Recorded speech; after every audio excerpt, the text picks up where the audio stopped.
آپ سب کو ناؤن تو آتا ہوگا، ناؤن اور کریا یہ سب. ناؤن کیا ہے؟ کسی نام کو بولتے ہیں ناؤن. اور ورب کیا ہے؟ جیسے کھانا پینا یہ سب ورب ہے. تو دیکھیے ناؤن کے لیے کیا کوئی ٹینس ہونا ضروری؟ کیا ناؤن کے لیے ٹائم ہونا ضروری ہے؟ اگر ہم بول رہے ہیں توفیق، تو ہم یہ سمجھ پا رہے ہیں کہ یہاں کسی کا نام ہو رہا ہے. لیکن ہم یہ کہہ رہے ہیں کہ کھانا، تو کھانا سے ہم یہ سب، تو ہم بولیں گے کیا کھانا؟ تو ہم بولیں گے ہاں میں نے کھانا کھایا، مطلب یہ ہم ٹینس ہے، مطلب ہم کھا لیے ہیں، مطلب یہ ٹائم ہے ساتھ میں، ہے نا. لیکن کسی کا نام ہے تو وہ اس میں ٹینس کا، اس میں سمے کا کوئی ضرورت نہیں ہے. لیکن جو یہ حمد ورڈ ہے نا، یہ پتہ ہے کیا ہے؟ ناؤن ہے. اس کا مطلب حمد کے لیے کوئی ٹائم کی ضرورت نہیں ہے، حمد کے لیے کسی کا ہونا ضرورت نہیں ہے. اب ہم یہ بتا رہے ہیں، اگر ہم پڑھ رہے ہیں، پڑھنا کیا ہے؟ ورب ہے. اگر ہم کہہ رہے ہیں کہ ہم پڑھ رہے ہیں، تو کیا پڑھ رہے ہیں؟ کتاب پڑھ رہے ہیں. تو کتاب پڑھنے کے لیے کوئی تو آدمی رہنا چاہیے. لیکن اگر ہم یہ کہہ رہے ہیں یا کوئی ٹائم رہنا چاہیے، لیکن ہم کسی کا نام لے رہے ہیں، تو اس میں کوئی کرنے والا نہیں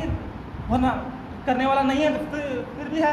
تو اگر ہم اللہ یہاں پر ورڈ حمد یوز کیا، حمد کیا ہے؟ ناؤن ہے. ناؤن کا مطلب ہو گیا کہ اللہ کے لیے، مطلب اللہ یہاں پر ناؤن یوز اس لیے کیے ہیں کیونکہ ناؤن کے لیے کوئی ٹائم کی ضرورت نہیں ہے، یعنی ناؤن کے لیے کسی کا ہونا یا کرنا ضرورت نہیں ہے. یعنی اللہ کا حمد جو ہے، تعریف جو ہے، اس کے لیے ٹائم باؤنڈ نہیں ہے. مطلب ٹائم اگر نہیں بھی رہے تو اللہ کا حمد رہے ہے. مطلب پاس ٹائم میں جب ہم سب نہیں تھے، جب یہ زمین و آسمان نہیں تھا، تب بھی اللہ کا حمد تھا. اور ابھی جب ہے، اب بھی اللہ کا حمد ہے. اور جب زمانہ نہیں رہے گا تب بھی اللہ کا حمد رہے گا. سبحان اللہ. یہ ہے اللہ، ہر ایک ورڈ کو اللہ چوز کیے. یہ ہے اور یہ تو ٹائم بولے.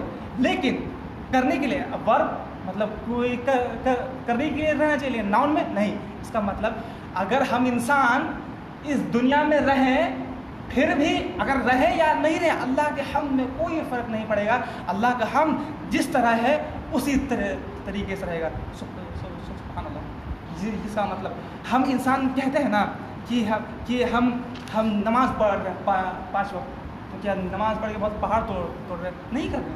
وہ یعنی اللہ کا نماز میں کیا کر رہے ہیں؟ ہم اللہ کا حمد و ثنا، اللہ کی تعریف بڑائی بیان کر رہے ہیں.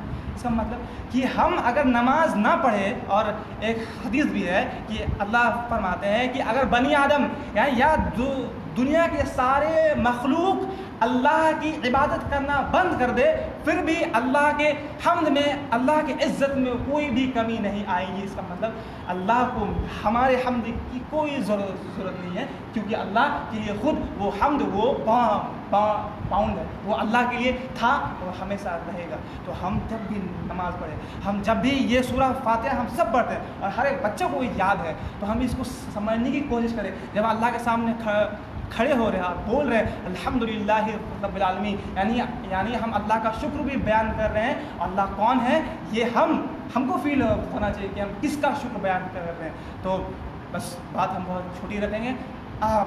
اس کے بعد یعنی کل نہیں، انشاءاللہ پرسوں پھر ہم الحمدللہ رب العالمین، تب ہم للہ میں جائیں گے انشاءاللہ. اللہ سے دعا ہے کہ یا رب العالمین ہم جو کہہ رہے ہیں، ہمیں آپ سب کے سامنے وہ چیز کو پیش کرنے کی توفیق عطا فرما جس سے کہ آپ سب بھی سمجھ پائے اور ہم سب اس پر عمل کرنے کی توفیق عطا فرما. بارک اللہ لنا ولکم والقرآن الحکیم ونفعنا ایاکم بالآیات والذکر الحکیم. السلام علیکم.